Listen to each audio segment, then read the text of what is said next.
the minister now, right? So the event coordinators, myself, Dr. Sachin Gude, and the plenary speakers are Dr. Akash Srivastava, Dr.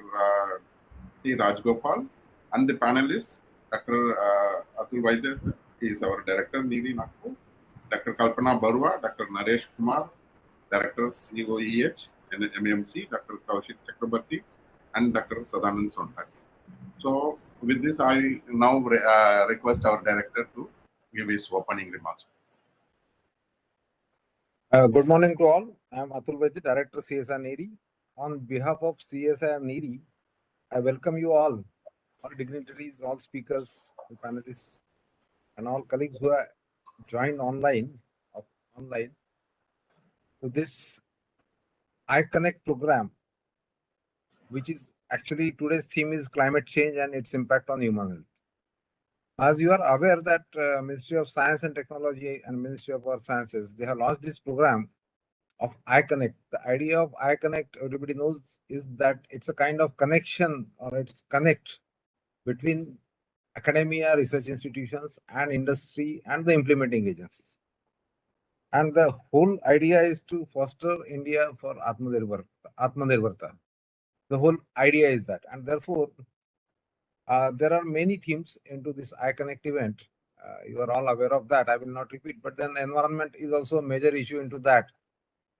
Also, in real sense, if really one thinks of Atmanirbhar Bharat, it's not only one think tank or many research institutions or policymakers or government itself.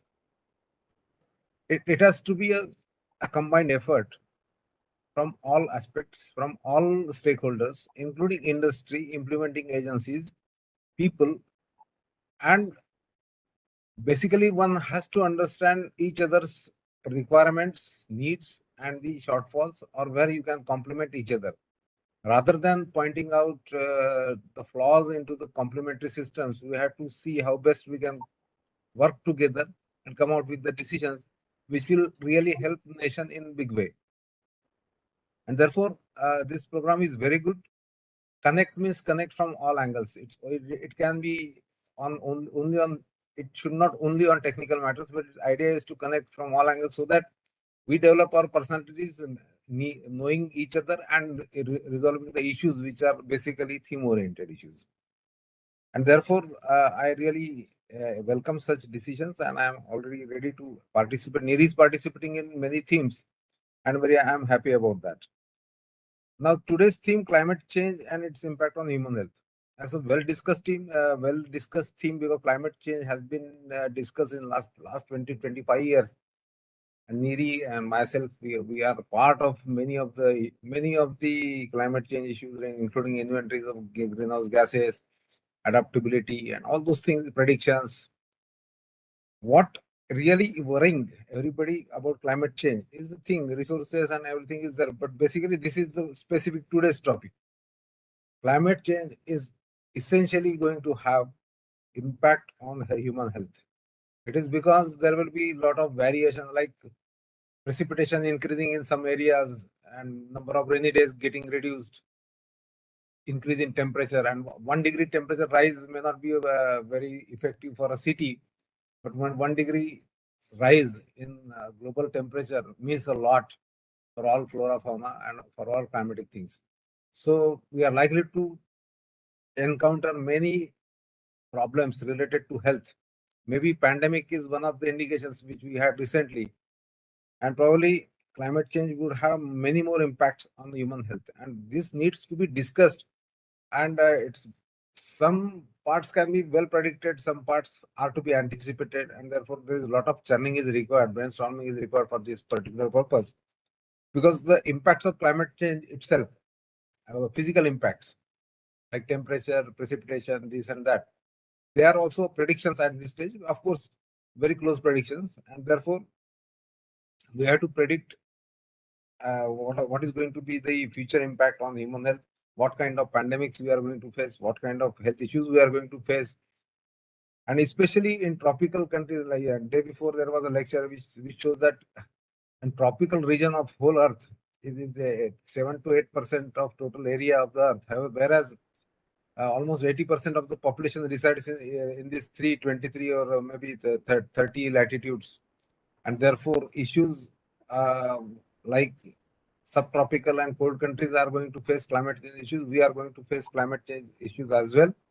And our problems will be severe because of our population growth and resources limitations. And therefore, we must be geared up for this purpose. And therefore, such I connect or brainstorming kind of things are very necessary. Last, NIRI started as CIFERI, Central Public Health Research Engineering Research Institute, Public Health Engineering Research Institute, CIFERI, which was renamed as NIRI in 1974. Our journey started with the pandemic in Delhi that time, and NIRI was basically established to study the impacts of environment into such or correlation of environment and environmental measures to such events. In due course of time, we shifted to many other areas of environment, and of late, I think Dr. Kalpana Barua, she's around most probably. She knows again we are into some kind of DDT, non-DDT things, health related projects we have started taking up, and slowly we are likely to get some flavor of old seafaring things, and it's very essential in present day circumstances. And therefore, this climate change and its impact on human health is very important from NIRI point of view, as well as from Atmanirbhar point of view, as well as from scientific and implementation point of view. And I think I see the host of experts in the health area, management of health issues, vector control issues. So there are a lot of experts, and I expect a very good interaction for coming 2.5 hours or 3 hours. So I welcome you all again. I may miss panel discussion because I also may have to join some other meeting with ministry, but I will try to be there as far as possible. Otherwise, I'll leave it to Dr. Krishnamurthy and Dr. Gude, who is there coordinating this. So thank you very much again, and you are all welcome to this forum. Thank you. Yeah, thank you, sir. Thank you for your well-deserved opening remarks about the program. And we now move on to the next session is on plenary speakers. So first we will have Dr. T. Rajgopal.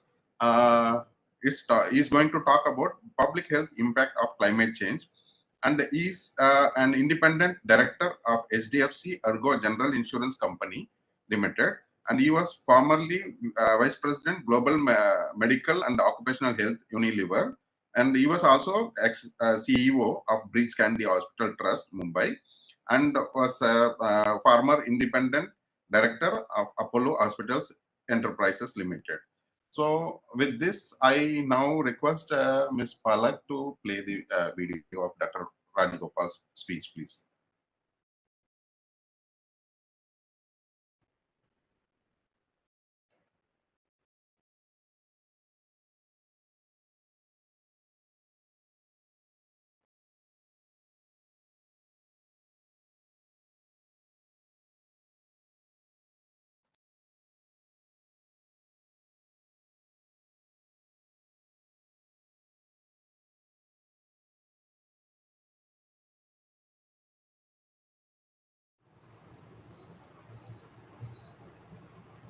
No audio is coming. Please, can you check the audio?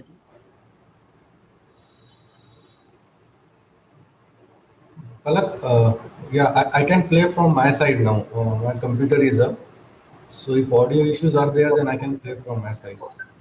No, fine, Sachin. Yeah, please go ahead. So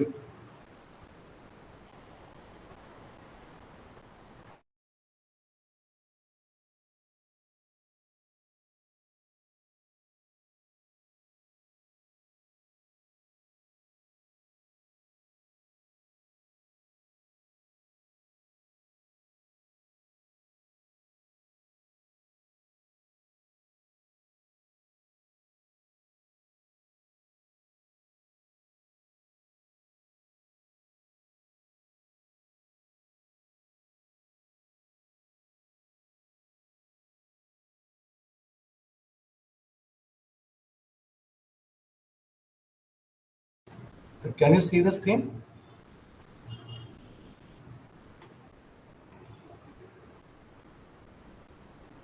No, it's not visible.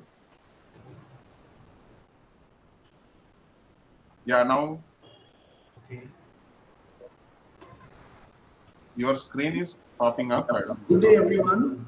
It's indeed a Is it pleasure and audio? a privilege to be here Yeah, it with is fine. you. And I want to thank the organizers for giving me an opportunity to speak on the public health impact of climate change. A very timely and very relevant topic, given that the whole world is facing a range of problems which are related to climate change. The infographics on the left of my slide actually shows you that whether you are living in a small island or even a big city, you could be impacted by climate change. It directly has an effect on your health. It could be because of floods and heat waves, or it could be because of various vector-borne diseases like malaria, dengue, etc. All basic necessities get disrupted because of climate change. And this is to do with food, to do with air, and to do with water. The World Health Organization actually estimates that we would have around 250,000 additional deaths per year till 2050, starting from 2030, and this is a very huge number. Just a quick recap on the Sustainable Development Goals of the United Nations. There are totally around 17 Sustainable Development Goals. And what I'm going to talk about today is a link between goal number 13 and goal number 3. That is climate action and good health and well-being. The Paris Convention actually determined a timeline of not allowing world temperatures to rise by more than 1.5 degrees centigrade over a set period. It initially started way back in 1988 with the Intergovernmental Panel on Climate Change, the IPCC, which was established, and they were the ones who first noted that global average temperature should not exceed 2 degrees as compared to the pre-industrial areas. And subsequently, there was the Copenhagen Accord, and then the Cancun Agreement, and finally the Paris Agreement of 2015 actually put things in the right perspective in terms of getting countries to agree that they would all work towards reducing global warming. The Paris Agreement is actually a legally binding international treaty, and it was adopted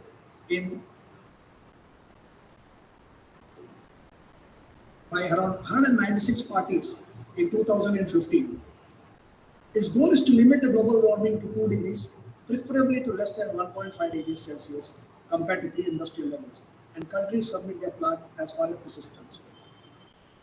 Now let me go on to the topic of today's discussion, which is how does climate change actually induce health risks? Climate change, depending upon the vulnerability, will lead to people developing climate-sensitive health risks. These vulnerabilities can be because of demography, because of geography, socio-political or socio-economic conditions. It could be extreme weather events, and you're seeing the effect of it already happening. For instance, you're seeing a huge amount of rainfall in some parts of India, and many of you know that with rainfalls increasing like this, there are chances of flood and the attendant health-related conditions. So you could have problems of air quality, water quality, and finally, when you look at the capability of a health system, the capacity and resilience of a health system, what do the public health systems in the country actually help in terms of lowering health-related effects because of the climate? Do we have proper health information systems? Do we have adequate health workforce? Do we have leadership and governance in this world? So depending on all this, some of us or all of us can be actually exposed to some or most of the risks of climate change as they impact health. This could be injury because of adverse health effects. It could be heat-related illness. In fact, heat stress has become a very, very important topic. All of you would be aware that Europe is currently experiencing a huge degree of heat stress, where they have never been exposed to temperatures of 40 plus in terms of Celsius.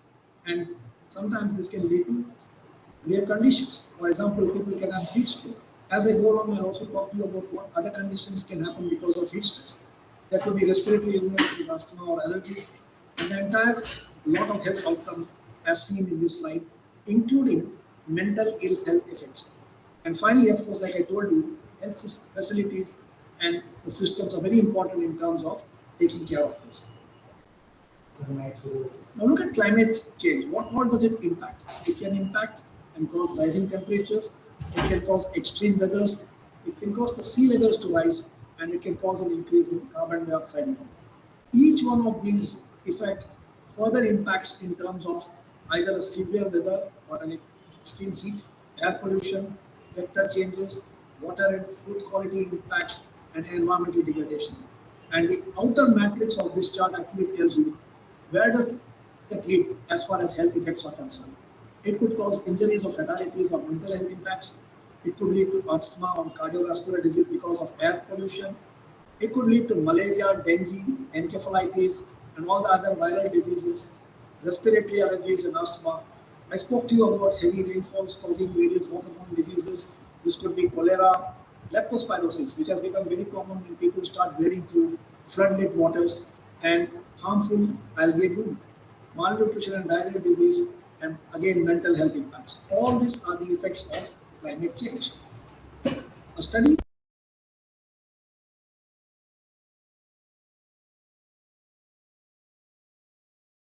Voice is not coming, you see.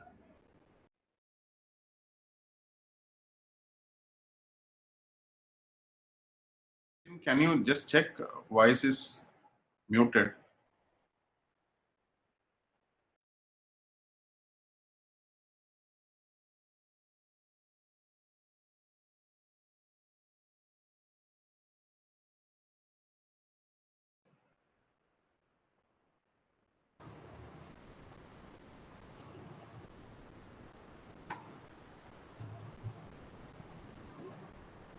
pollution, they are talking about physical and other harm because of forest fires. You can see these forest fires and bush fires now happening in many parts of Europe.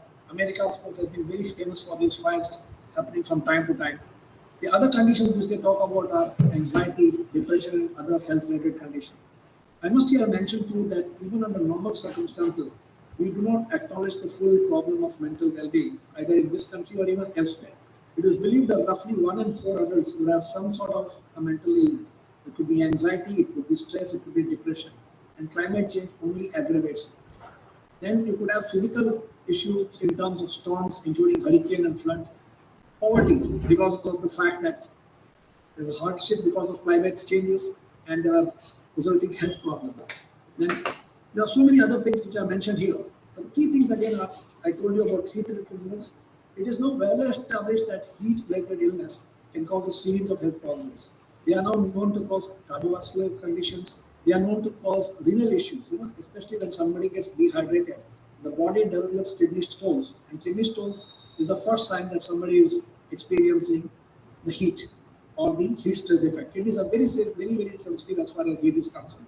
So all this can happen because of heat stress. Then physical or mental illness because of various problems which we have already elucidated. Then violence, conflict, etc. So this is what the doctors across the world feel based on their experience of looking after patients, as well as the fact that climate change is not a good thing for human health. So we come to this Intergovernmental Panel on Climate Change, or the IPCC, which I frequently refer to in this talk. It actually predicts that global warming will worsen the human health condition, especially across the world and in Africa. There's a risk of malaria, dengue, and other insect-borne infection. The US actually had varying degrees of malaria outbreaks because of climate change, and UK recently underwent an outbreak of Legionnaires disease. This is a bacterial lung condition which is attributed to global warming. The WHO states that global warming will also cause a major increase in insect-borne diseases in Europe. Countries like Azerbaijan, Tajikistan, and Turkey may already be in a danger zone as far as mosquito-borne malaria is concerned. Greenhouse emissions, about greenhouse emissions, they will actually increase the likelihood of heat waves. And the most common health effect, which I told could be fatal if left untreated, is heat stroke. Then hot temperature also lead to problems with lung conditions. So these are all the things which can happen because of climate change. I want to dwell a little bit on a topic which is not really looked at in terms of mental health being a direct offshoot of climatic conditions. An individual could have underlying vulnerability factors like chronic diseases, pre-existing mental conditions, comes from a poor socioeconomic background, or even in terms of ethnicity or geography from where they come, and socio-political issues, all of which are mentioned here as vulnerability factors. If you have these vulnerability factors coupled with climate change, you could have the following conditions. One is a stress, The other is strained social relationship. Then I spoke to you about anxiety, depression, and other related conditions. There's a sense of helplessness and fear, suicidal behavior, alcohol and substance abuse. All of these have been linked to a change in climate, which people are not able to actually fathom or understand out there. The emerging concepts include something called as solastalgia. Solastalgia is emotional distress due to negatively perceived environmental change. And this is far more common for people who don't have a proper roof over their head also. Now this is it's a busy slide, but it will explain to you succinctly that there are various representative concentration pathways, which is being given by the IPCC. Now, RCP26 means that they expect an increase in temperature from 1.5 to 2 degrees, and the others are shown in this chart. So even in the current best case scenario of RCP26, which is roughly in line with the Paris Agreement, it will not leave the world in a better place. The world will be far more hotter, with carbon dioxide equivalent discharge also going up across the continents. And the same here is shown in an amalgamated fashion, where you look at what is happening to the temperature, look at what is happening to the sea level rise, and the heat map beneath shows the tremendous amount of impact of a rise in temperature across the world in terms of what is going to happen as far as the hot zones in various parts are concerned. So having understood this entire mechanism of why we are so worried about climate change and why do we want to restrict it to just 1.5 degree centigrade rise as compared to the pre-industrial era, how close are we to actually achieving this? And here I want to tell you that human-induced warming has reached approximately 1 degree centigrade about from the pre-industrial levels in 2017. And this graph clearly explains this. The blue line in the graph talks to you about the human-induced warming. At the current rate of warming, we will reach 1.5 by 2040. And if we do not control the activities which are needed to be controlled or modify the activities which will help us in understanding that we need to reach no more than 1.5 degree, then this entire green zone which is shown here is the climate uncertainty for anything above 1.5 degrees Celsius. So this is the world scenario. So it has to be a concentrated, concerted effort by all the stakeholders if we really want to go ahead and control the changes. Subsequent to the Paris and other conventions, the COP26 UN Climate Conference in 2021 saw around 40,000 delegates gathering together in Glasgow over a span of 2 weeks, and representatives of 197 countries adhered. They wanted to agree to adhere to the 2015 Paris Agreement on climate change to build climate resilient and environmentally sustainable health system. So while a lot of agreement is there between countries, what is currently known is that how is this going to be funded? Now, this is the biggest challenge for countries. However, this COP26 had some initiatives of health program along with various other organizations, including the WHO. And they said that they would be building climate resilient health systems, developing a low carbon sustainable health system, and they will include national determined contributions, which will also have issues as far as health are concerned. So this is what the COP26 did actually. Subsequently, in June 2022, and I'm just laying this chronology because obviously the world is very keen to ensure that we tackle climate change. And the Bonn Climate Change Conference, they wrapped up the first technical dialogue on global stocktail, which is to examine what different countries are undertaking and where are they in the journey towards not enhancing the climate in the world in terms of the 1.5 degree centigrade deadline. Now, this is the World Economic Forum map in terms of what needs to be done across the world to be able to reach, this Paris Agreement or the Paris Convention or the Paris Recommendation.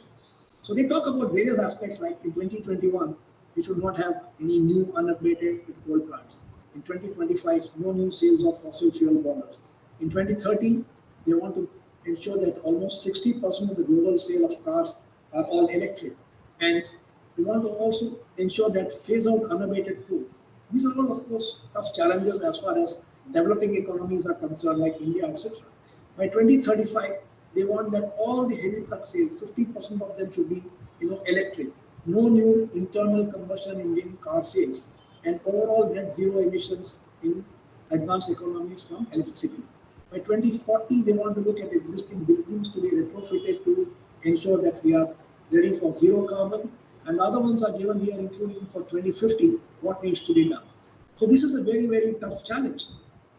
And when you look at this, it looks nice to say that, replace all this, do this and all, but energy needs are so important for countries across the world that developing countries are struggling to actually phase out energy which they get by burning fossil fuels.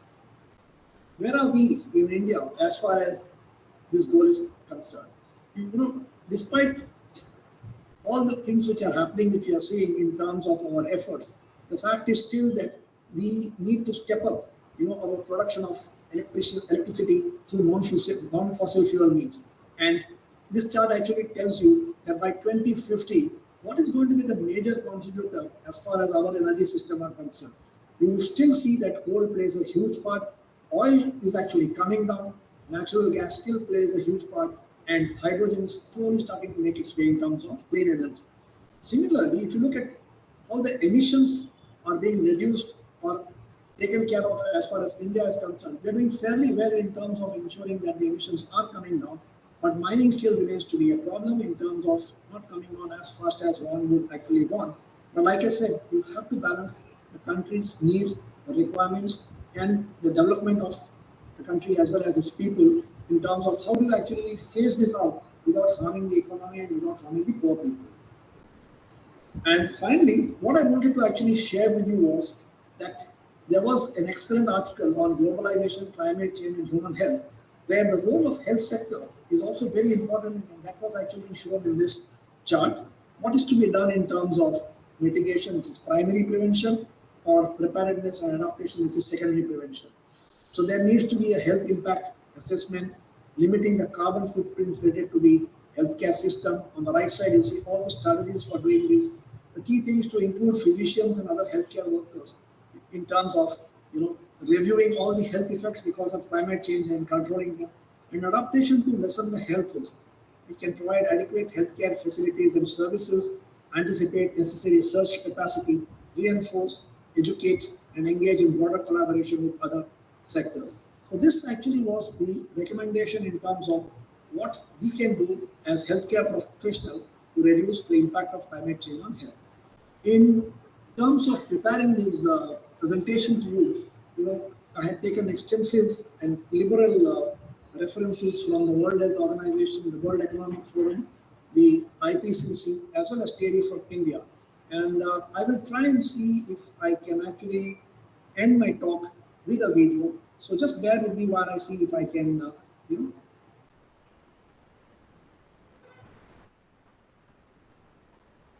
So that's what, in fact, I want to share with all of you today.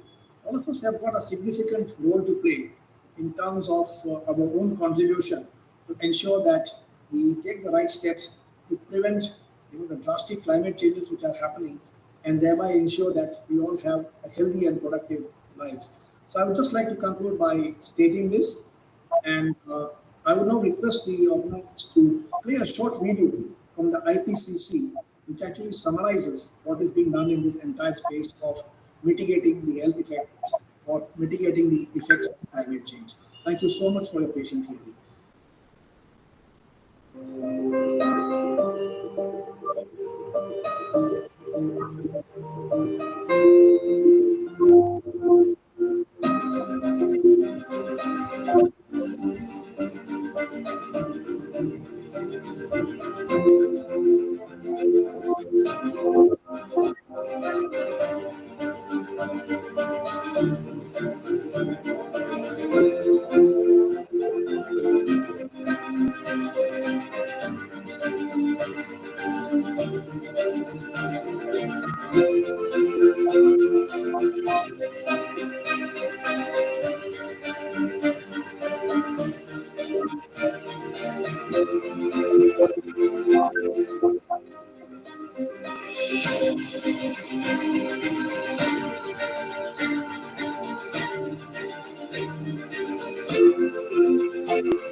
Yeah. Thanks, Dr. Rajgopal, for giving an elaborate talk on climate change and its impact on health.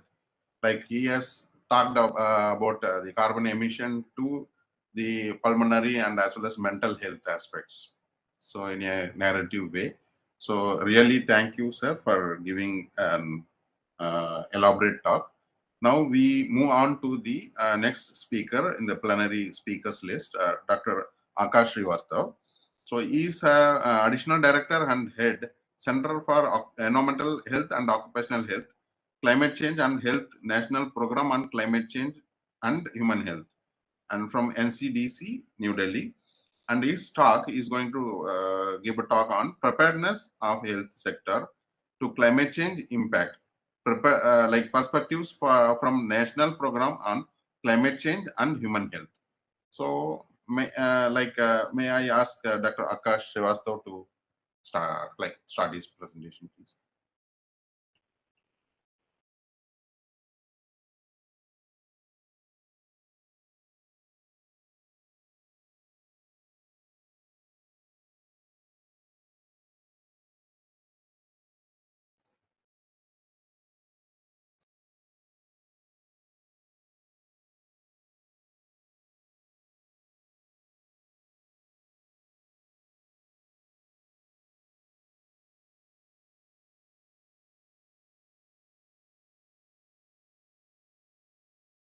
Good morning, everyone. I hope my slides are visible. Yeah, it is visible, sir. Please go ahead. Yeah.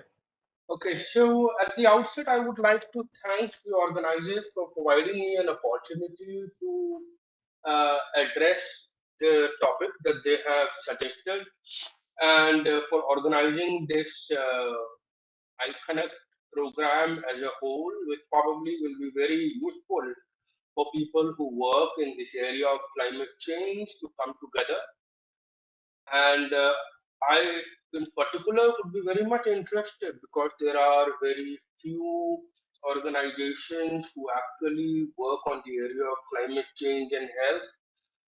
We are into this area from the Ministry of Health for over now 4 years plus, but unfortunately, we have very few institutions that we find have the capacities to help us address the challenges related to the issue.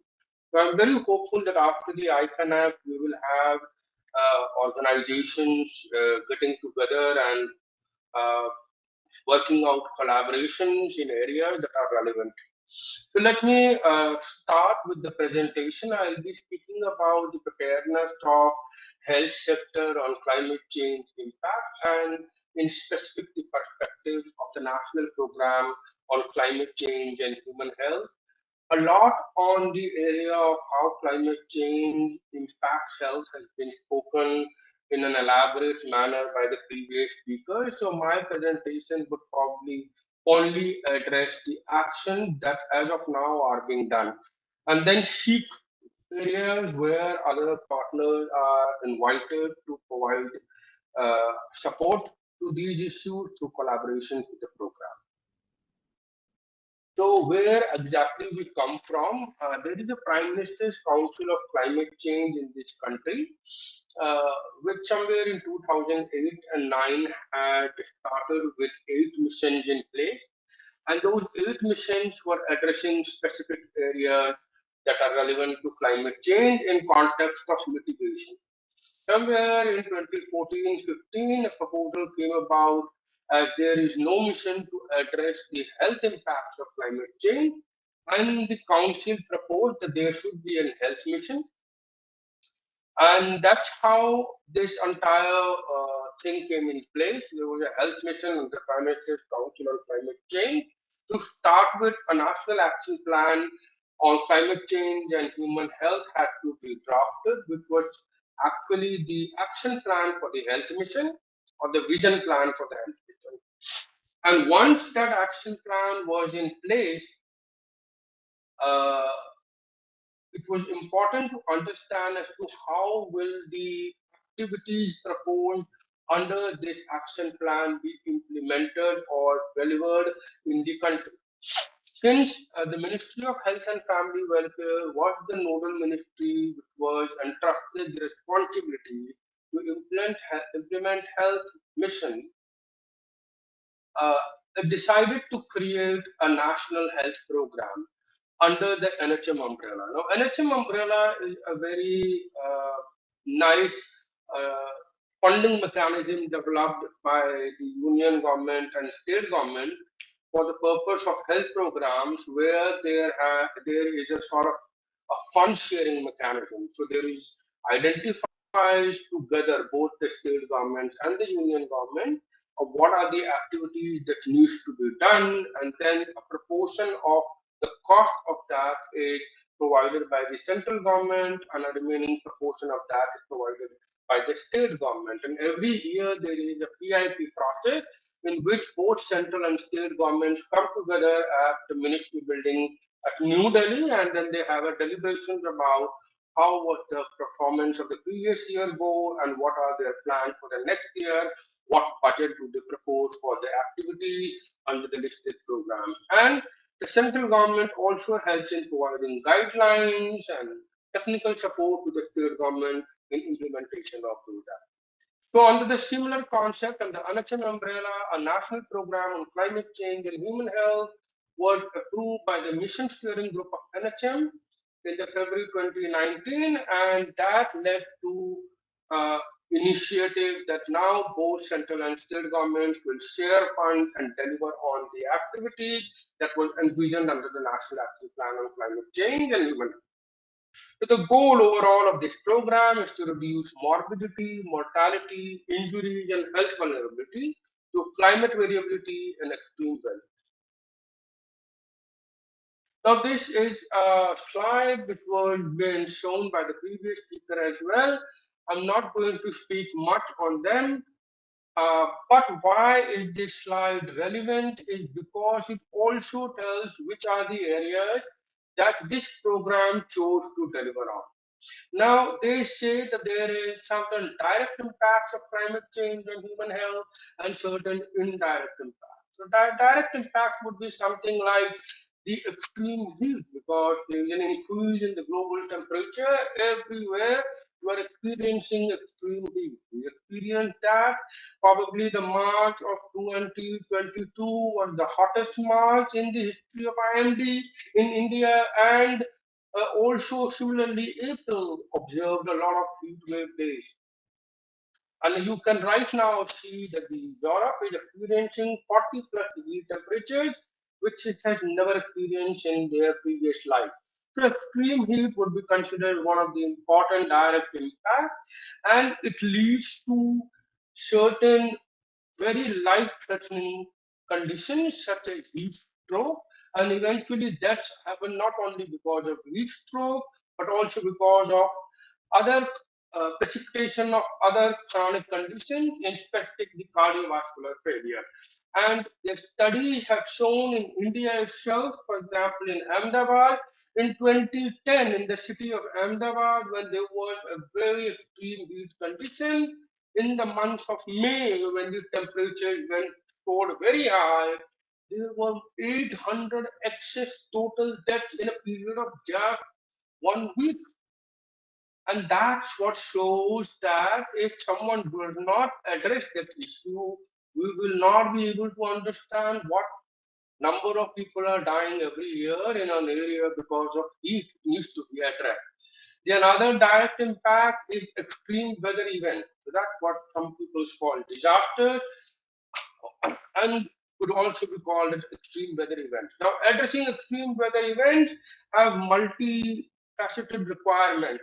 You have to address issues of deaths and injuries immediately after an extreme weather event has happened. You have to, after a certain period of time, address the threats of communicable diseases that arise. There is a vector breeding, there is a possibility of vector-borne diseases, the possibility of waterborne diseases, there is a possibility of various other types of complications, leptospirosis, Mumbai flooding, for example.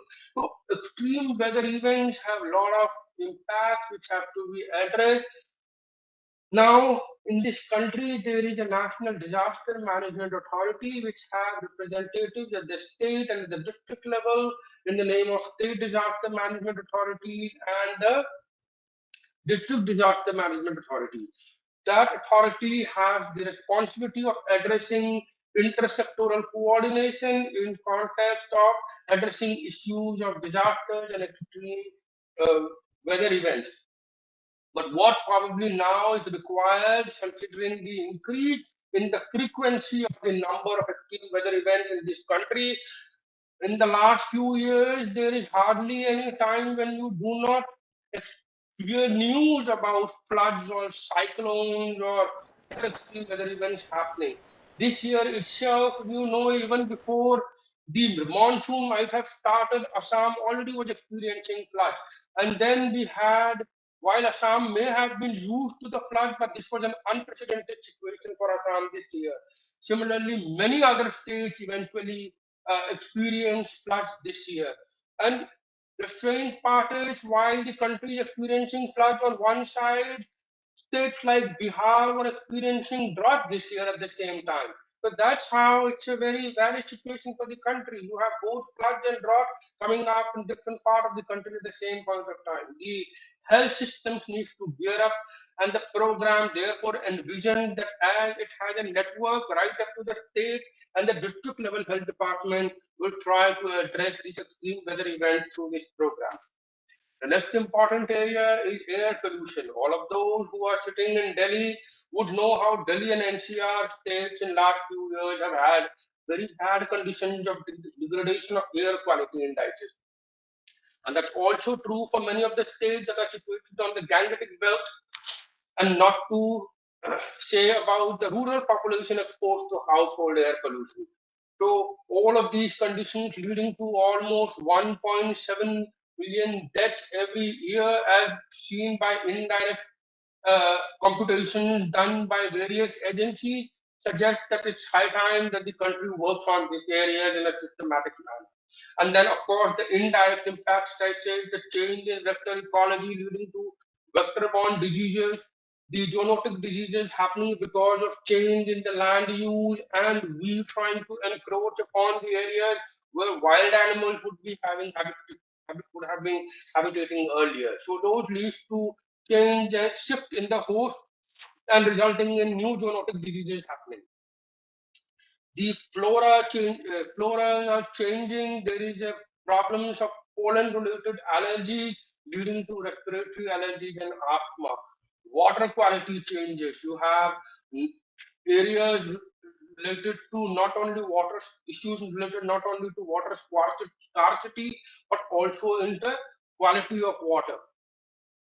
Then issues related to water and food supplies, which is aggravating. In India, almost about 40 to 50% of children are start faced the threat of malnutrition. And if over and above that, you have these new challenges on account of climate change, that's going to aggravate the situation further. The environmental degradation and weather extreme weather events, all of them have a sort of an impact on the mental health of the people. Imagine the plight of a farmer whose crops have been ruined on account of drought this year, the mental agony that he has to go through. So the huge amount of challenges, all of them have to be addressed. This program yet is a very small structured program in the last 2 years and has to do a lot more. And probably that's why we need all agencies who have similar interests to come together and support us in the area. So how are we exactly addressing these areas? We realize that we are not the mitigation agency. It's the Ministry of Climate Change holds the responsibility of mitigating the climate change impact. There are major power sectors and other sectors that have to address them in this country. But what we can account for is helping on the human adaptation to these extreme climate events. And for that, we have laid out a common path by which we will try to address these through the Ministry of Health and the State Health Department and the District Health Department. The first would be to create an awareness about this issue. Many people still tend to live in a state of denial and do not understand how much are these areas impacting their lives. They are invisible killers. People don't see them, but actually they are impacting more the number of lives than probably the diseases we had been dealing with earlier. So extensive IEC campaign, sensitization workshop, issuing advisories to state and district government and state and district health facilities are some of the areas that this program works on. In terms of capacity building, we are working on training programs, capacity building for the health professionals, be it program officers, medical officers, health workers, and general population that are being addressed by these health workers. Developing guidelines and training manuals, trying to ensure that the new crop of medical students, undergraduate and postgraduate, now learn about climate change. When I or my colleagues were doing our medical studies, none of us had climate change in the curriculum. So now we have requested the National Medical Council, the National Board of Education, the Dental Council, the Nursing Council, the Council on Indian System of Medicine and Homeopathic System of Medicine, all the disciplines that teach students in medical and allied disciplines, that this becomes a compulsory part of undergraduate and the postgraduate training for the new crop of medical doctors that are coming up. In context of strengthening health sector, we are trying to develop specific climate sensitive conditions related health adaptation plans. So health adaptation plan maybe for extreme weather events would be separate to heat one, would be separate to that of air pollution, but each state would try to develop a chapter related to a given condition. Vulnerability assessment, we have developed certain tools and we are trying to add health vulnerability onto the existing climate vulnerability that has been worked up by many other institutions such as IMD and others, so that we have a climate health vulnerability assessment.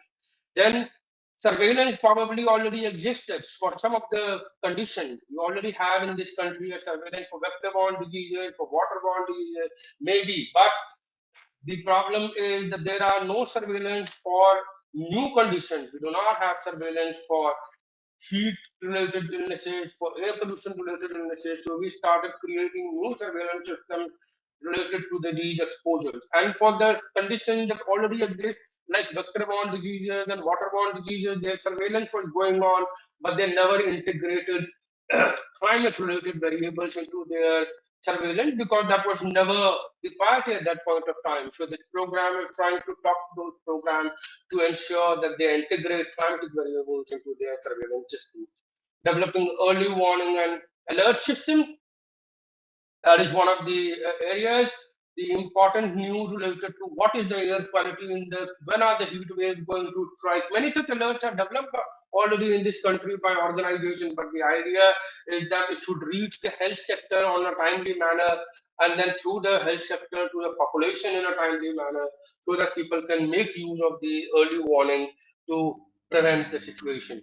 The next is green and climate resilient healthcare facilities.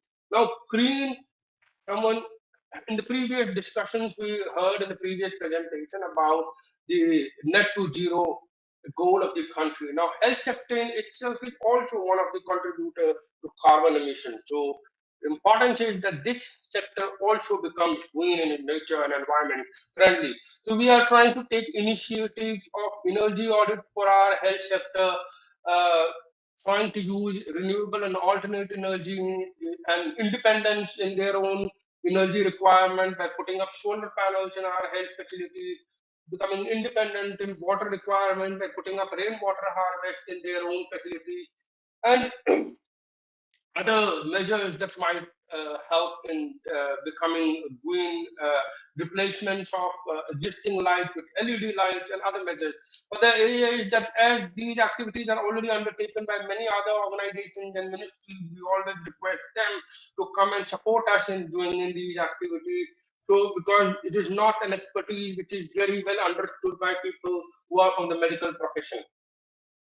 The next is resilient healthcare facilities. Every time when we have extreme weather events or facilities get washed away, there is a collapse in healthcare service deliveries for a substantial period of time. So we're working with the organizations who can help us out in making healthcare facilities resilient to the impact. We recently were there in Kerala and we showed how Kerala government had developed the flood resilient healthcare facilities such that the water, when it comes to flood water, the walls will not collapse, the healthcare facility will not be washed away and will stand intact even in the times of floods. And those are certain experiments that we are required to be done.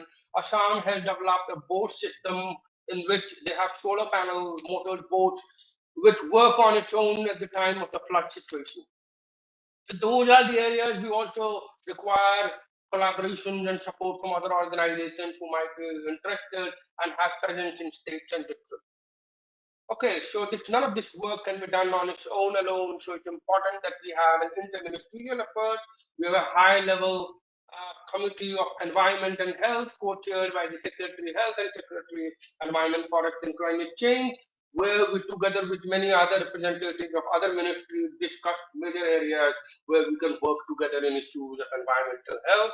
We also work with other than health missions, the other missions that exist in the Prime Minister's Council, with other national programs and other organizations.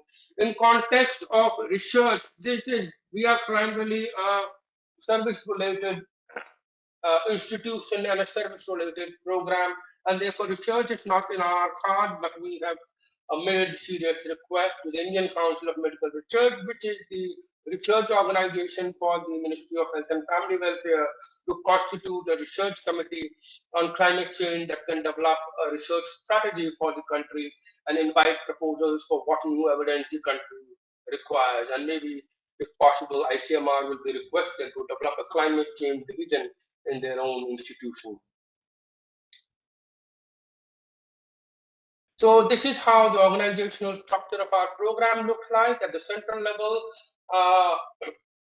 To support the ministry, it is us at NCDC where the headquarters of the program is situated, and then based on those number of health conditions that were listed in the previous slide, we have identified centers of excellence that help us in giving technical advice on how to go about implementing actions related to those conditions. Then on the state level and the district level, we have program officers supported by an environmental health cell in the state department of health and the district department of health in each of the states and the district. And they are overseen by a multi-sectoral task force presided by a principal secretary of health and a governing body presided by the Honorable Minister of Health of the given state, wherein representatives of other sectors are invited to provide their inputs into what the state and the district should do. At the district level, that is decided by the district magistrate. This is on the right-hand side, we have the list of institutions that we have identified to provide us technical support, and on the left-hand side are the health issues that we have identified to work on in this program. It largely borrows from what we saw in that figure earlier. The ones highlighted in the brown colors are the one on which our focus is more as of now. And on the others, while we are working, we will be putting more efforts on them at a later stage. So I talked about awareness generation, and videos, audios, posters, social media content that we develop and share with the states. I talked about campaigns. We work on important days such as World Health Day, Environment Day, International Day of Clean Air for Blue Skies, International Day for Disaster Risk Reduction. We work with states and districts to have massive awareness campaigns, sensitization workshop, seasonal advisories, and we also have a newsletter of the program wherein all states and districts are required to submit their articles related to things that they might have done in the program and sort of sharing with each other for program officers. Capacity building for the program officers and the master trainers, the hospitals that participate with us in surveillance. We do their training in surveillance. Training modules are developed for all levels, from program officers to health workers, and even community level modules such as for vulnerable groups such as women, children, certain occupational groups such as traffic policemen, municipality workers, etc. During the COVID time, we became much more familiar with webinars. So we also have webinars, and then knowledge exchange workshop. We recently in April were there in Kerala to talk about climate resilient health infrastructures. I would say they have developed certain flood resilient infrastructures. We were there in Ahmedabad in June 2022 to see how Ahmedabad is addressing the challenge of heat wave related illnesses and deaths. And then the teaching curricula, as I mentioned, we are working with the 6 councils. Again, for the health sector response, I said about each state has been asked to develop a state action plan in which there is a subject-specific health adaptation plan, and the centers of excellences are supporting us with that. And at the national level, we have released subject-related action plan for air pollution and for heat, which was released previous year by Honorable Union Minister for Health and Family Welfare. And the surveillance on air pollution, as of now, we have it in 18 states. More than 60 hospitals are participating, and heat-related surveillance that we carry out every year in the season March to July, 23 heat-prone states.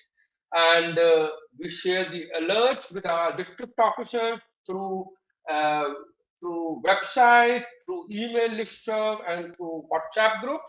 And as I, we have already worked with the Indian Public Health Standard, which is a manual which gives guidelines in development of new healthcare facilities at the state, both at the primary health care centers or community health care centers or sub-centers. For them, the Indian Public Health Standards have now incorporated principles of green and climate resilience, and therefore now it will become compulsory that they clear and abide by these principles if they have to propose a new facility in their state. We're also trying to work for retrofitting of the existing facility. Vulnerability assessment I talked about. Then every year we have an annual meeting with the program officers to evaluate the work done by them. Collaborative partnerships I talked about the joint steering committee that we have with the Secretary of Health and Ministry of Environment. We work with other divisions of different ministries such as Ministry of Environment, Forest, Climate Change, organizations such as IMD, CPCB, NDMA, which are nodal agencies for meteorology, for air pollution, for heat and disaster management. We work with centers of excellence, with other divisions of the health department, and with other organizations. In context of heat, as I said, there is a request for the ICMR to develop a research strategy and a committee. They've already had one meeting in 2021, but we're looking forward for something more substantial happening. We support the Ministry of Environment in their studies related to environment. We compiled an air pollution compendium for work that has been done on air pollution health by Indian institutions, from work done by over 30 institutions for making use for policymakers. Some of the IEC content that we have developed, the ones that have been developed by the states, again, some IEC posters developed by us, developed by the states, videos and audios, awareness activity at healthcare level, healthcare facility level for occupational groups such as traffic policeman. Then we have the one with the summer school exhibition. We have block health mela. Then working with the vulnerable group in slums. Again, some training snapshots, either on online trainings or classroom-based trainings. We also have doing work trainings for the medical professionals and other classroom trainings and webinars. And this is a photograph on the left-hand side from our all state program officers together at one of the flood resilient activity developed in Kerala. And on the right-hand side, when we met together in June this year for working on heat work at Ahmedabad. Some of the manuals developed by the organization, by this program released by Union Health Minister, the photograph is there in July 2021. These are this training module developed for community level training, for children, for women, for traffic policemen and for municipality workers. We're also working with the state to help them strengthen their structures in response. For example, for heat, we have asked them to open up heat stroke wards. Is one of the wards that is there in LG Hospital of Ahmedabad. Open up oral rehydration therapy centers. In context of making health facilities resilient, we are asking them to be more dependent on solar panels. So many of these work is going on. If you can see on the right hand side, the work that was done in the state of Chhattisgarh, these number of centers have been solarized, cool roof and green roof to make it heat resilient hospitals so that there is less impact of heat for them.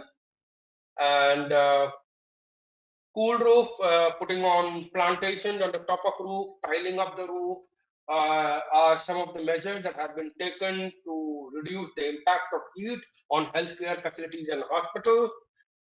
Rainwater harvesting, being, for example, in Karnataka, you can see a number of facilities that have been targeted in the year 2020, putting up rainwater, and also, as I said, in Indian Public Health Standard. All of these are now compulsory, and funds are being provided to states and districts to address these issues for healthcare sector.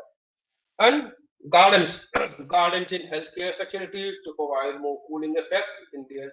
All of these are also a source of inspiration for the population that visit the healthcare facilities. They understand what is solar panels, what are gardens, and during their discussions with the healthcare staff. Also doing some of the work in community level. They say, for example, whitewashing and providing paint on the slum area to reduce the heat level. That's it. Thank you. Yeah, thank you, Dr. Akash Srivastavaji.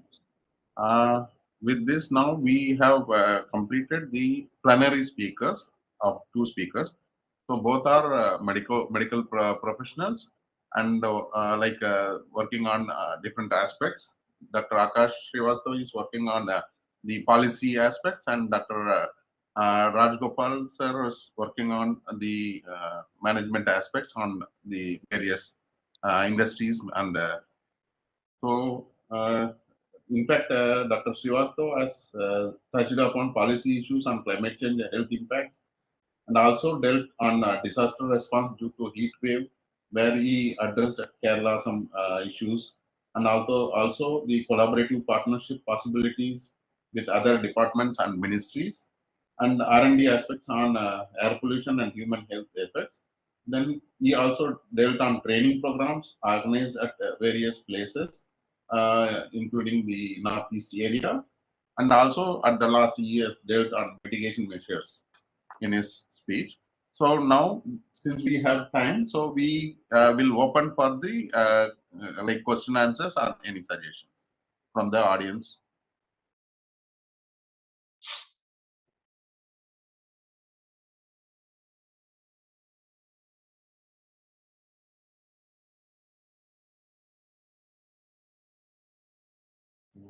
There is no query, or in chat box also there is none. So in fact, we thought of inviting another doctor who is renowned, Dr. T.K. Joshi. He was earlier the director of Center of Occupational Health, Occupational and Environmental Health, Maulana Azad Medical College, which Dr. Naresh Kumar is heading now.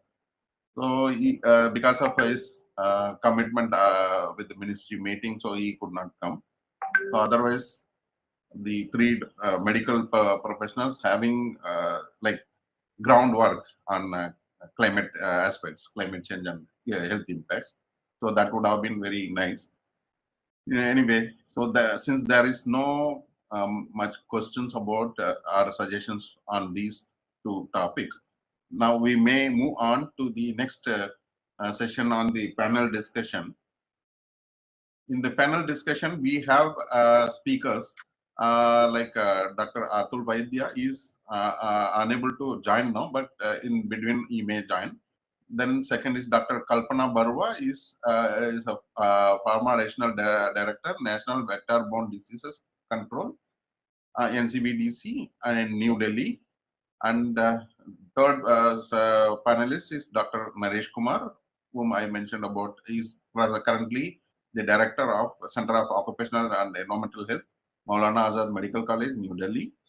Then the fourth is Engineer Kaushik Chakravati. He is General Manager on Environment at Western Coal Fields Limited, WCL in short we call it, at Nagpur. He is based at Nagpur. Then the fifth speaker is Dr. Sadanand Sontake. He is a Senior Principal Scientist at CSIR Navy. So he is our colleague from our division. So he is representing our Navy along with our director, Dr. Atul Vaidya. So we may now move on to the panel discussion. We will start with the panel query. So I just wanted to know what are the prevalent diseases in India? Any reports on emerging diseases? So we may start on this aspect. Like we will hear the responses from the panelists. May we start with Dr. Kalpana Barua, please, on this aspect? Thank you, Dr. Krishnamurthy. First of all, really, I congratulate the organizer for this important webinar. This and very timely. Climate change is really a great challenge for every aspect of life, especially for these diseases, human health as well. And if you see in the recent years, there is a lots of work done. And if you see, for example, let us take dengue. So in the recent years, dengue has been expanded to a newer geography, and even in our country. If we compare the last decade along with this decade, there were from 2000 to 2009 and then 2010 to 2019. That decade, if we compare, we'll find that 11-fold increase of dengue was reported during from the previous decade. So it is if you see globally also, same type of pattern has been observed in last 50 years. 30-fold increase of dengue has been reported by WHO from various parts of the world. Till now, earlier dengue was reported by 9 countries to WHO, and now 129 countries are endemic for dengue. So similarly, other diseases are also emerging. You can take the example of chikungunya. You can take example of Zika. It is the geography is it is expanding. The newer territory these diseases are these diseases are being reported. And if you see certain areas in our country also, I'll focus a little bit on dengue. This Uttarakhand, we know this Uttarakhand has this plain area as well as in hilly area. If we are getting the dengue cases from the plain area, it is not unusual. But if you are getting from the high altitudes, then it is really a matter of concern that it can be really attributable to the climate change only. Otherwise, the Aedes vector will not be able to propagate there. So, 2 years back, this Uttarakhand has reported a large outbreak of dengue, and all those high altitude districts, mostly all of the districts have reported dengue. Then Arunachal Pradesh, Then Sikkim, Manipur also know certain areas which have never reported dengue or any other vector-borne diseases. It has reported dengue, and this Aedes vector was found there. So there are many emerging diseases in the country, like your these KFD, CCHF. All these diseases also, if we see, no, these are in the recent decades, these are emerging in a big way, and these all can be due to that impact of climate on the vectors as well as on the pathogen. So now we are trying to eliminate certain diseases, but if the climate adversely impact on these, the pathogens and the vector, so that will also be a challenge for the country. By 2030, we have to eliminate malaria, but malaria can invade newer. There's no geography where it was not reported earlier, because it was not reported earlier. There won't be any attention in those areas, but we will be people will be focusing on those known areas, but the newer areas may pose certain challenges. So that will be that is one aspect. Then there's Kala-Azar, there's visceral leishmaniasis. This is also have to be eliminated by, of course, we have missed the target. Now by 2030, India is targeting for elimination of Kala-Azar, but it's being reported, some sporadic cases are being reported from certain areas. uh, if the climate favors the vector to survive or to propagate in certain newer niches, then it will be really, there will be new focus will be generated for these diseases. Again, that will pose another threat for the issue. If the climate change goes on like this, by 2080, 2.25 million people worldwide will be at the risk of dengue. So currently, hardly this 200 million people are at risk. Just you can imagine what will be the risk of dengue there. So that's why it is very important that NCDC has, NCDC has already developed, designed one program for that. And previous speaker, Dr. Akash Srivastava, he has explained about that program, how it as a national program it has come, visualizing the issue, the health and the climate.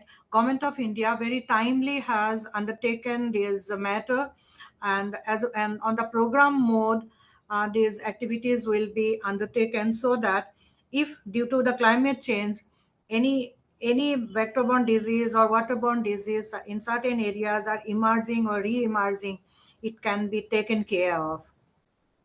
So thank you. Over to you, Dr. Krishnamurthy.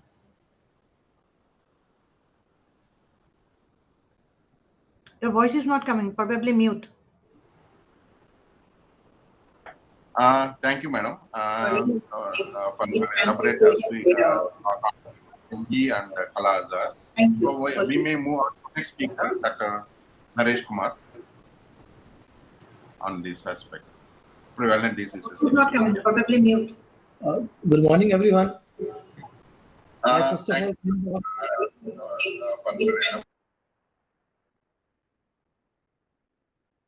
am I audible, sir? yes, please. Yeah. Please go ahead. Good morning, everybody. I'll first thank the organizers to invite me for the session. Dr. Kalpana has already stressed upon the vector-borne diseases, including dengue and other things. I would like to, make a point that besides the newer diseases, there is resurgence or increase in the incidences of diseases like COPD. It is one of the common cause, but because of air pollution, conditions of air, there is increased prevalence or increased exacerbations of disease, increasing severity of COPD or coronary artery disease and other illnesses, seasonal asthma and allergy. This is very important. So air pollution is one of the things that is causing, or for increasing the prevalence of already existing disease. COPD and CAD are cardiac disease are the common causes. I mean, our center has been involved in many of the researches related to air pollution. We have done research on BS4 versus BS6, which is going to be implemented in near future. It is in the vision of the government. Then we have done researches on firecrackers, health aspects of firecrackers, that we are doing a cohort study for last 2-3 years and will be continuing for few years. And then we are studying other researches that ill effects of formaldehyde and other things that we are already doing. So air pollution is one of the very important things that need to be addressed, and which leads to increase incidences of allergic diseases, asthma, eczema, COPD and CAD in this field. Yeah, thank you, Dr. Naresh. May we move on to next speaker, Engineer Kaushik Chakravati ji. Can you shed some light on prevalent diseases in India and any report emerging on diseases? So, sir, you may. Yeah, good morning, sir. So, first, let me congratulate and my sincere thanks to Dr. Krishnamurthy for giving me this opportunity to our viewpoint with such an eminent personalities, scientists of this country. So I am in WCL, basically looking after the environment and forest division at the corporate headquarters. So looking after environment, we have some problems and often we are blamed for creating lot of air pollution, dust pollution, especially with PM10 and all that. So we encounter some issues so far as health issues are concerned with our employees. In this regard, we had one study conducted under the guidance of Dr. Krishnamurthy regarding that impact of diesel particulate matter in open cast mines, impact on health due to diesel DPM, diesel particulate matters. In case of coal mines, we generally find one occupational disease, that is coal miners pneumoconiosis. That is the only disease which has been designated, defined in the statute, in the regulation, Coal Mines Regulation 2017 Mines Act, that is coal miners pneumoconiosis. And now, since we are going mostly in open cast mines, because 90% production is coming from open cast mines because of very low gestation period to start, and huge scale of operation can be huge. So from one open cast mines, we are planning to produce 70 million tons, and we are targeted to produce about 1 billion ton by 24-25. In open cast mines, we do not find such pneumoconiosis cases. Mostly we have seen in earlier days, now it is not prevalent so much. In underground mines, we have seen some cases of pneumoconiosis, but in open cast, we have not come across any such instances of pneumoconiosis, but normal diseases are there definitely, which are prevalent in any urban and rural areas because of, dysentery, diarrhea, or blood pressure or something like that. So these type, but pneumoconiosis registered, not recorded in any of the mines in WCL in the recent past. We are trying to maintain the environmental quality with all our efforts. We are not up to the, reached 100%, but at least we are trying our level best. We have improved our air pollution control measures, because dust is the major reason because of transportation of coal through road. This causes huge dust pollution, generation of PM10. we are not burning anything, so chances of PM 2.5 generating is very, very less. So it is mostly PM 10. And for that reasons, we are now, what we have now planning and already introduced, that we are collaborating with the power generation companies. So instead of taking by the rail mode, we are trying to, we have already shifted to pipe conveyor directly from pit head to the thermal power plant going through pipes. So conveyor, so road transportation to be reduced as much as we can. We are introducing belt conveyor also for transportation of coal, so that the major source of PM10 generation, that is road transportation, is minimized. So we are planning to do that. We have introduced also, and some in Chandrapur area directly to CTPS, we are transporting from one of our mine in Chandrapur thermal power stations, and another pipe conveyor is in process in Koradi and Khaparkheda also. So I think these steps will definitely add to the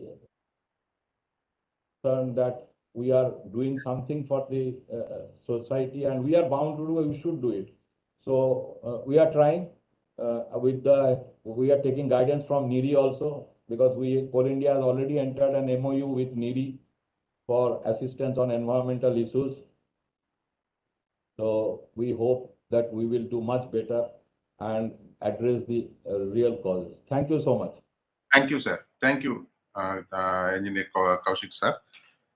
He has tried to make practical points on correlating with the climate change and its impact on the air pollution aspect and pneumoconiosis. So we may move on to next speaker, Dr. Sadanand Sontake. So followed him, we may ask Dr. Akash also give his opinion about the prevalent diseases in India. Thank you, sir. Thank you for inviting me as a panelist. So regarding the prevalent disease, India being a tropical country, it's a hotbed of several diseases, right from bacterial, viral, or parasitic disease. So if you consider viral disease, there are several diseases like chickenpox, HIV, hepatitis C, HIV, influenza. And then in bacterial disease, the most prevalent are tuberculosis, cholera, which are waterborne diseases, which triggers during the because of the climate change, when there will be water pollution. So we may experience several waterborne diseases, diarrheal diseases, and also the diseases like Helicobacter pylori, which causes the ulcers. And coming to the vector-borne disease, as already mentioned by our previous panelist, leishmaniasis is very important, dengue, malaria, filariasis, leprosy. Nowadays, leprosy is going, but still there are few cases of leprosy. But as far as emerging diseases are concerned, there are several diseases which are recently reported in India, and most of them are of zoonotic origins, such as like Vibrio cholerae, diphtheria, Nipah virus, which was reported in 2018 from fruit bats in Kerala. Then another emerging disease, plague, chikungunya, and the swine influenza virus. And so these are the few of the diseases. But we are known to these are the only limited diseases, but we don't know many cryptic diseases which might be occurring or going unnoticed. So early detection of disease is very crucial for management or prevention of any disease outbreak, as well as the emerging disease in humans. But currently, unfortunately, in India, there are only traditional techniques which use like blood smear examination or any serological test. But these techniques are very insufficient to identify the pathogens in carrier patient. So new molecular techniques needs to be developed to understand the new strains emergence, as well as the vectors which are responsible to carry new pathogens using these molecular approaches. Thank you, sir. Yeah, thank you, Dr. Sadanand. Yeah, may we move on to Dr. Srivastava. Okay. Well, I will say, starting in the start, that a country has both load of communicable diseases and non-communicable diseases. In context of communicable diseases, considering that it is has got a tropical and a subtropical climate, almost all types of pathogens, a very rich biodiversity exists in this country, and which also unfortunately leads to a lot of communicable diseases happening, be it airborne diseases, be it waterborne diseases, be it vector-borne diseases. All type of these diseases have been existing in India for a very, very long time. When we say about emerging diseases, there is two contexts of emerging diseases and re-emerging diseases. Emerging disease probably is when new infections are coming which were it's also not known in the population, and re-emerging when there used to be previously reported very high levels of such cases, and then there was a period of relapse, and now again they are emerging back again. So in that context, I will try to bring to a fact that when we talk about the epidemiological triad of infectious disease, we say that there is a balance between the agent, that is usually the microbe, and the host, which is usually the humans or the intermediate host, which may be an animal, and then finally the environment. So in this balance, whenever there is any sign of shift, then there is a possibility of the change in the paradigm of how the disease will manifest, and that is what usually happens in emerging and re-emerging diseases, in which environment now plays a very important role in how the agents and hosts have started behaving differently, and therefore we see new viruses coming up, and these viruses leading to emergence of new diseases.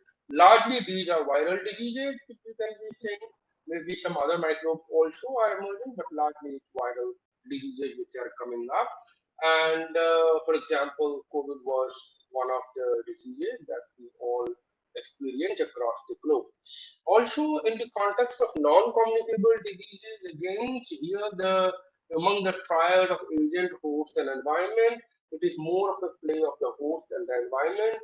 We are a South Asian population which inherently have a different metabolic pattern to the other races of the country, which makes us susceptible to certain countries, certain non-communicable diseases. India has been experiencing an epidemiological transition from communicable to non-communicable diseases. We have a huge load of non-communicable diseases now. Even though the communicable diseases have not gone away, we have now a double burden of communicable and non-communicable diseases, a lot of cardiovascular diseases.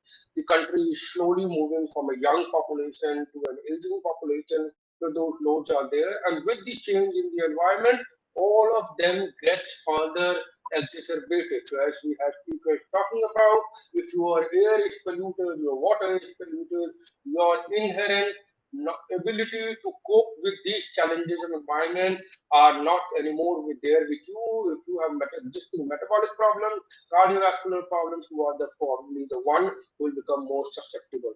And then, as one of the speakers put earlier, there is also a huge burden of occupational diseases, which is unfortunately not yet been addressed in this country. We do not have an occupational health program in this country.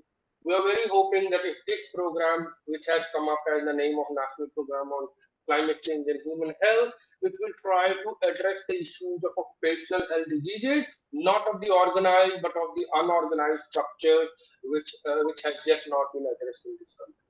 Thank you. Yeah, thank you, Dr. Srivastava.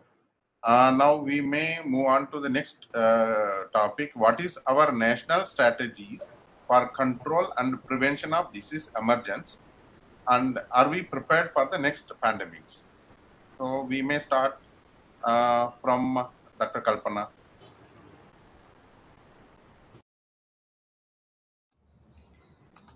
Yeah, hello. Actually, this National Center for Vector-Borne Disease Control, we deal with 6 diseases. You might be knowing for malaria, dengue, chikungunya, Japanese encephalitis, kala-azar, and filariasis, as well as for the Zika at the central level. But if you go to the state level, they also deal with the other emerging diseases. Suppose in certain areas, if we are they are having this KFD or scrub typhus or CCHF, this BBD unit only they deal with this prevention of the disease. And if any new disease comes, if it is have similar type of disease transmission or disease dynamics, then maybe without any training also these people, they are well aware of and they can have. And program has the program is well prepared for having no challenges. When chikungunya or Zika emerged in the country, at that time it was not that no country was not prepared, because the Aedes mosquito is transmitting the disease. So all the national strategies or guidelines were almost similar to the dengue, so they could have prevented the outbreaks timely for that.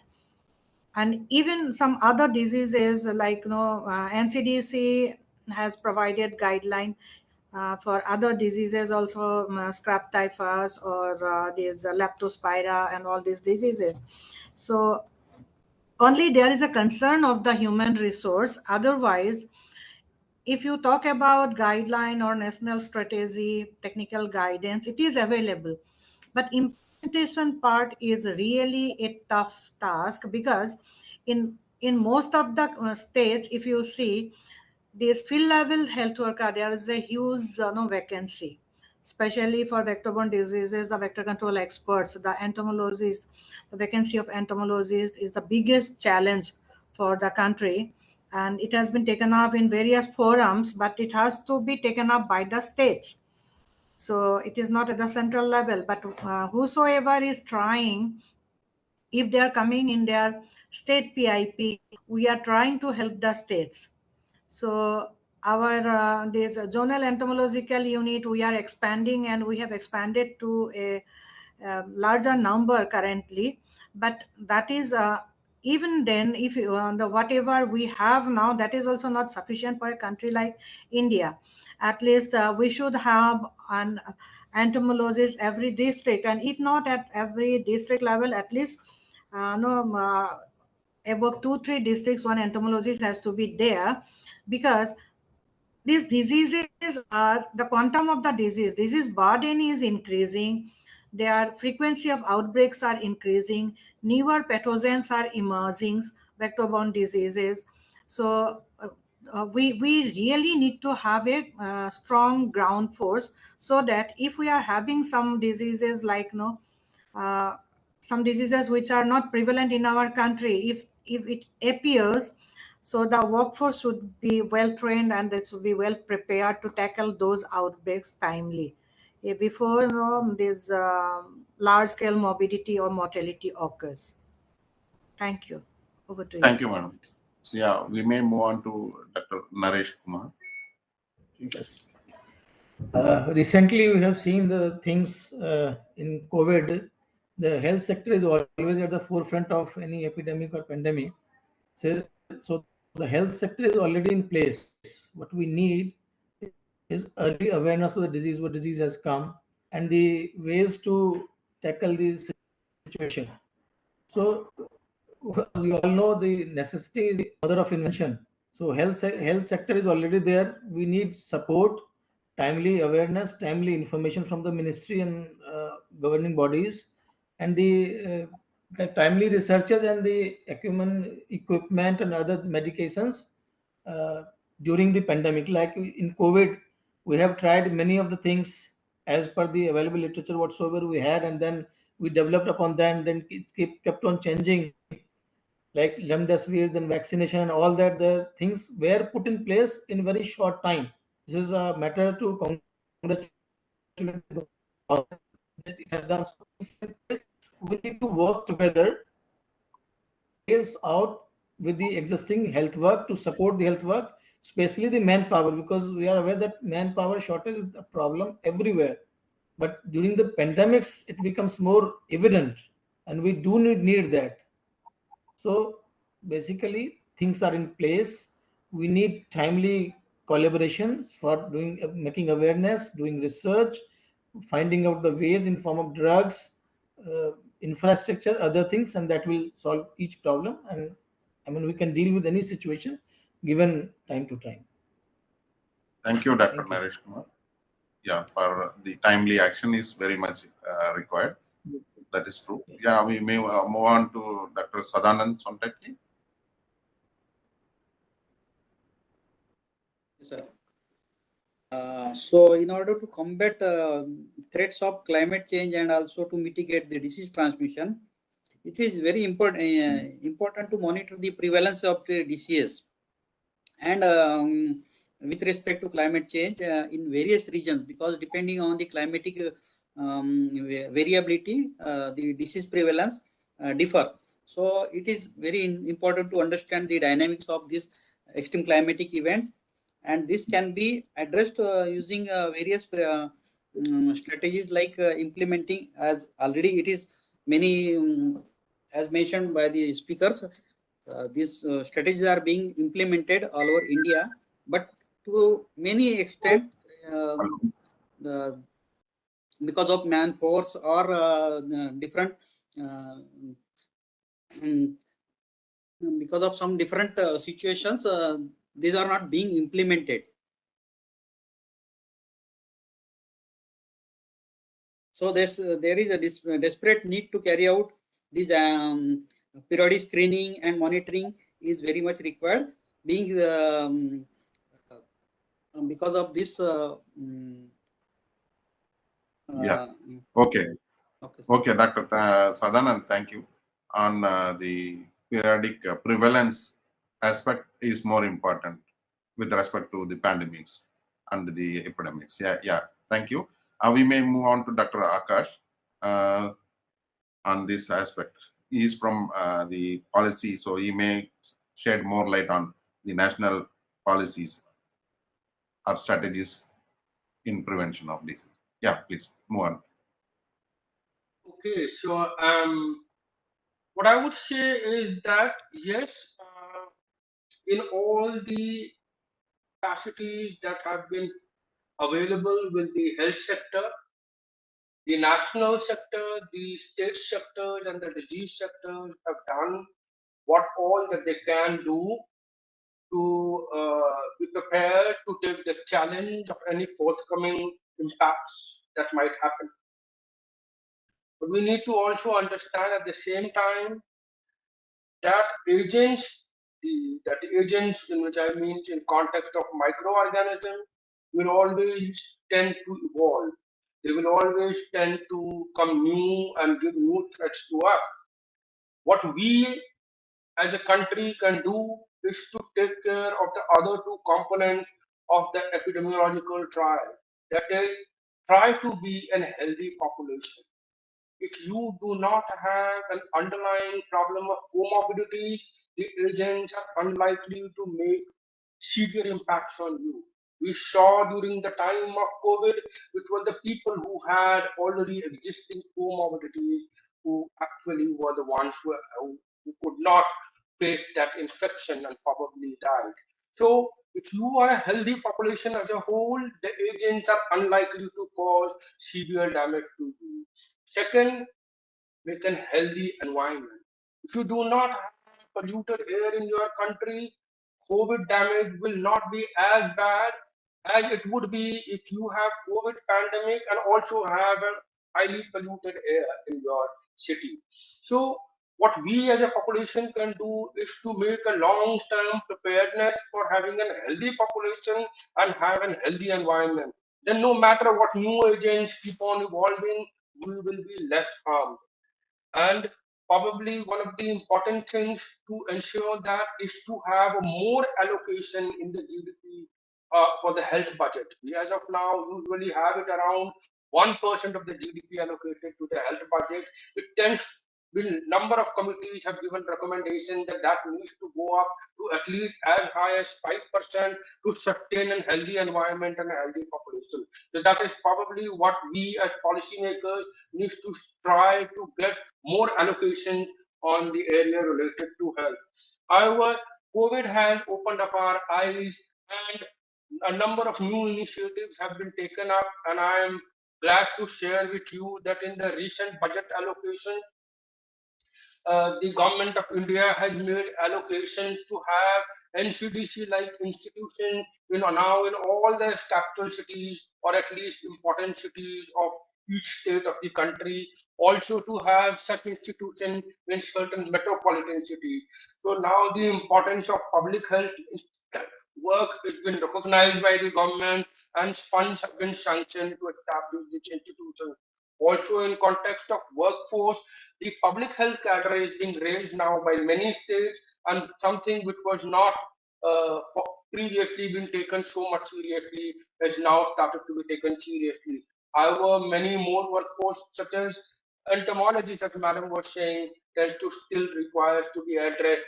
So such things will probably improve our capacity to respond. We also need more budget allocation to institutions like ICMR so that new evidences can be built up which are specific to the Indian population so that we are ready to respond to these challenges. That's all that I have to say. Thank you.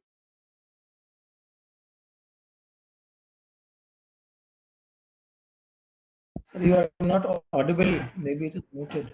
Oh, okay. Yeah. Thank you, Dr. Akash Srivastavaji. And you mentioned about the policies are existing and only the infrastructures we are like lacking bit. So that may be required for tackling the issues. So like we may move on to the third question. So Dr. Sachin, please. Thank you, Dr. Krishnamurthy. So we now know that the climate change is real and it is affecting millions of lives all over the globe. And air pollution is also integral part of climate change. And recent news of WHO tells us that it is causing 7,000 million deaths every year. And therefore the role of industries are very important for addressing the sustainable development goals to reduce the impact of climate change and human health. So it is important for us to how we can bring in the industries in a climate change community, and how can we best address this issue so that future generation will have reduced impact of climate change on human health. So in that perspective, I would like to like have a discussion on the topic: how can be the industries an integral part of this climate change and its impact on human health?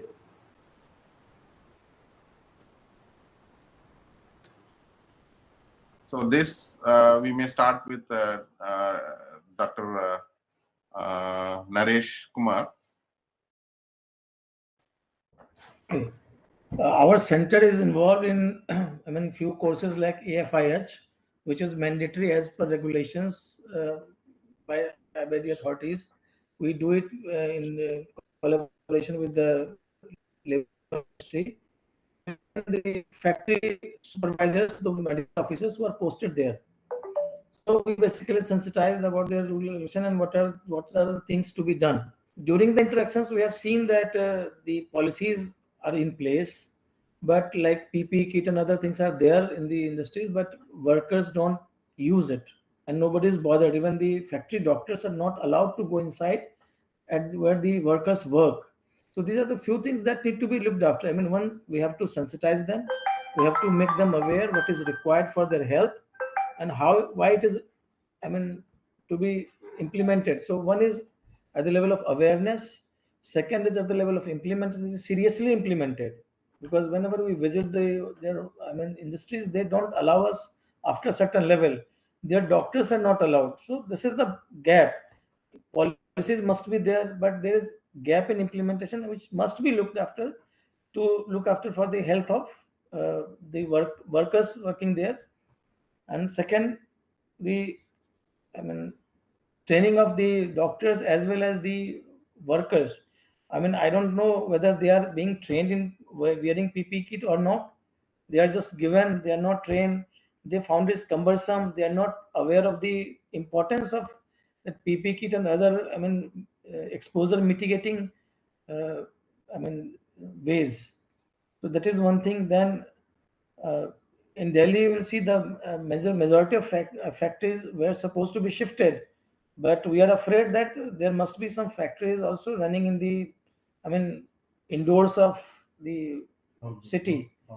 So there must be regulation for that, active searching for that. They are not there, and then that will, increase. That must be increasing the indoor pollution and danger to the life of others besides factory workers, others who are in the community. So these are the things that need to be addressed. Yeah, that is true. Industry workers, their Thank you, regular Dr. health, Naresh. basically, in addition to their regular health checkup, regular and periodic health checkup, that should be mandatory and it should be sincerely followed. Basically, the policies are there, but there is always problem with the implementation. Yeah, And their true. then rotation and all these things. Like hearing and other things, air pollution, investigation of cardiac disease, basic things. And if their rotation is required, they must be rotated rather than, we don't want the workers going in the factory at the age of 17 and retiring at the age of 30 because of diseases. That is, they don't remain productive after that. So these are the things that we should be looked for. Yeah. In fact, we also observed similar aspects in many industries where we worked for the health assessment and health risk assessment. We have done quite a number of studies, and we found similar aspects what Dr. Naresh has narrated. So there are policies, but it is not being implemented at the worker level. So that is really an issue. So in fact, if Dr. Rajgopal is available, he may discuss on this aspect, since he has worked on many industries. So thanks for asking me. Can you tell me the context under which I would like my view, because I just heard a few aspects being raised by Dr. Naresh. Yeah. So yeah, in fact, Dr. Sachin has raised a query about the industry's preparedness on tackling the climate issues. yeah, so I think it depends entirely on industry to industry. For example, if I draw the example of my old organization, which is let's say Hindustan Unilever, we are now moving towards the concept of a lighthouse factory. And you would all know that under the UN Sustainable Development Program, a lighthouse factory is one which looks at the fourth industrial revolution and actually prepares its entire workforce in terms of sustainability. And therefore, the factory medical officers there are very well versed in terms of what are the various aspects which they need to do to go to net zero. For instance, if we are planning to go to net zero by another 10 years or so, then we would ensure that our carbon footprints are totally minimized. The material which we use, even in terms of manufacture, what we use in terms of energy, they are all taken care of. So once you look at the entire value chain in terms of reducing your carbon footprint, automatically you take care of any health effect which may arise because of the climate change. Equally, we are also very clear that where we operate in, let's say, very high temperature zones within the country, for instance, in Uttar Pradesh and all, where temperatures reach 40 degrees, 43, 45, 47 degrees, how do you make the workplaces actually conducive to working under this environment? So we follow those strict WBGT rules in terms of ensuring that heat stress is not a factor as far as factories are concerned. So this is very important that you train your medical officers in terms of the environmental aspect and also in terms of public health and epidemiology aspects. Therefore, when we look at the skill sets of people whom we employ as doctors in many of our factories, and this is what I've been recommending through the Indian Association of Occupational Health also, a medical doctor should not only be doing only the 3-month course of AFIH. With all due respect, the 3-month course is just, sort of a primer. It does not prepare people to really handle occupational health and public health in a big manner.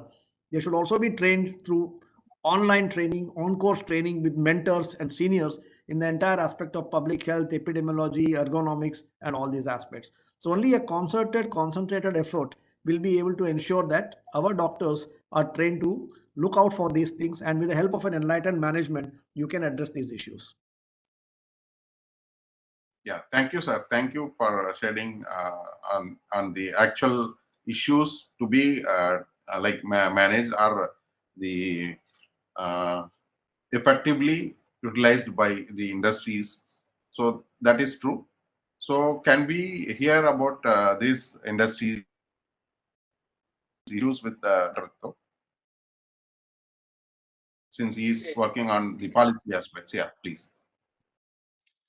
I think in regards to how industries can prepare themselves to address the challenges of climate change, in how the workers' environment also gets affected, maybe by heat stress or the increased pollution, etc., was probably been dealt by the previous speakers. I'm going to add on to a different aspect here, that is, how can industries contribute to mitigation of climate change impacts or adaptation of climate change impacts? You see, in cities of Delhi NCR, people tend to live in polluted environment for long periods of time. And the question is, we do not have solutions how to safeguard the people's health. It's one point is try to bring down the levels of air pollution at the source of its generation. That is probably being taken care of, but we do not have advice for our people and context of what can a general population do to safeguard themselves. Technological devices and technological improvement that can help people to save their own health when the air outside is polluted or when there is a huge heat stress is what is the need of new technological advances that the industry should focus on. Developing devices and developing instruments that can be used by the people to prevent themselves. Well, maybe like we talk about air purifiers, but we don't really understand how much are these air purifiers effective. Which of them work, which of them do not work. There's a lot of over commercializations of product. Face mask. How many of these face masks work? We have a lots of spurious companies developing face masks that we saw at the time of COVID, which was in no way protecting the health of the population. People just for the name of the mask or wearing those masks. So it's high time that the industry start thinking of developing devices which have credibility and which have approval of standards so that the market is only provided with such equipment that can help the population at large to work at the times when I cannot help to bring down the extreme temperature. That is not in our hand, but at least we can help the people to live in cooler environments. We may be having air-conditioned building in our offices, but what about the population living in slums? What can we do to make their lives less miserable? What can we think of the poor rickshaw puller who has to work irrespective of it being a polluted day? How can he prevent his health and not get impacted by the extreme? I cannot ask that poor man to sit at home when it's extremely polluted outside, because if he doesn't go out, his bread and butter gets affected. So we are the time that the industry evolves to develop new technologies and new instruments that are needed to safeguard the health of the population. Thank you. Yeah, thank you, Dr. Akash Srivastava, for elaborating on the industry part. What are the steps needed and how they safeguard their workers' health and as well as the whole population. So thank you. And with this, we will conclude here the panel discussion. Now we may move on to the closing remarks. Yeah, Sachin, please go ahead for closing remarks.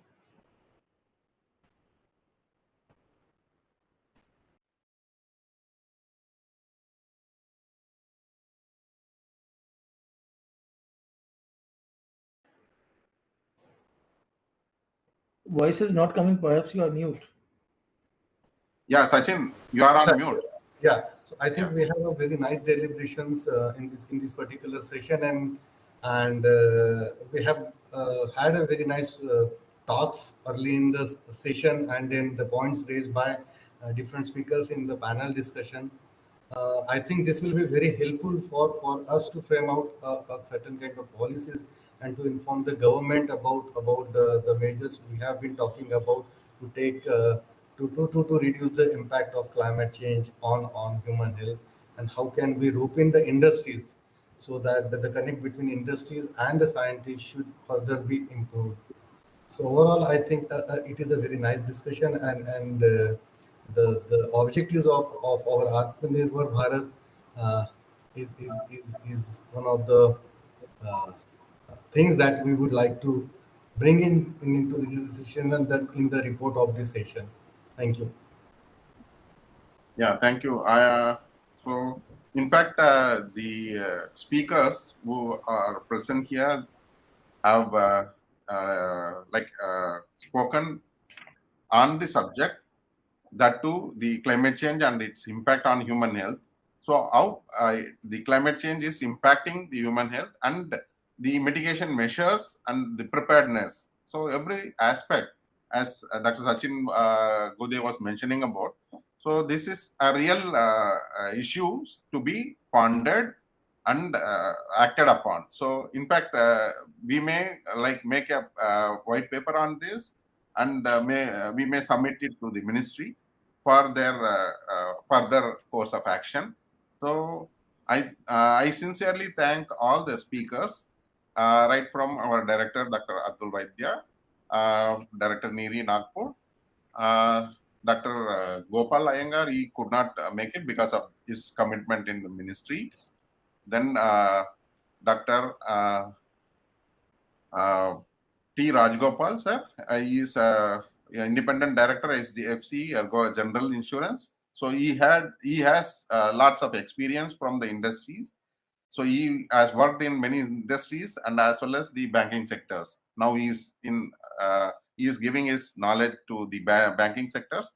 Then Dr. Akash Srivastav, he spoke on the policies because he is into the policies and the strategies. So in fact, we thank both the speakers, Dr. Rajgopal sir and Dr. Akash Srivastav ji.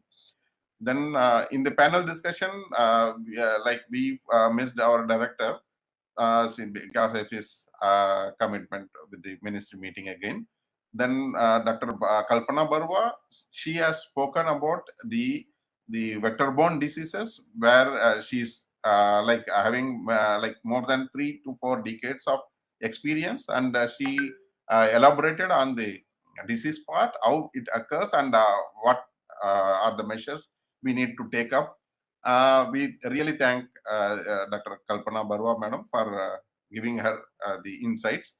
Then Dr. Naresh Kumar, though he has a medical background and he is working in industries as well as the workers' health aspects. So he has given the points of the care, how to go about the workers' health improvement aspects when at the time of pandemics. So thank you, Dr. Naresh, about your insightful talk. Then Engineer Kaushik Chakravati ji. So he has spoken about his industrial perspectives. What are the problems he is facing with the pollution as well as the climate change aspect. So he has dealt it very nicely. Then Dr. Sadanand Sontake, he has elaborated on the 3 aspects on the prevalent diseases, then the national strategies, and the industry aspects. So really we thank all the speakers, and with this we will conclude this program. Thank you for joining. Thank you, and I lastly thank Dr. Sachin Gude for helping me in organizing this thing, and about Dr. The Mahendra Darukarji from CSIR level is the coordinator on this aspect from CSIR, similar to Dr. Gopal Iyengar, and about Ms. Palak Dikshit. She only organized this thing, so I thank Palak also and her team. Thank you. I think we should also thank Shubhangi and Rupal who helped Dr. Rajagopal to record his Dr. session. Thank you so much. Yeah, sure. Thank you. Thank you. Yeah, thanks, Dr. Shubhangi and the others. Thank you. Thank you. Thank Yeah, you. with this, So, we'll Dr. conclude. Krishnamurthy, Thank you. for giving me an opportunity to be a part of this important meeting. Thank you. Thank you, madam. Thank you, everyone. Please Thank you. have a nice day.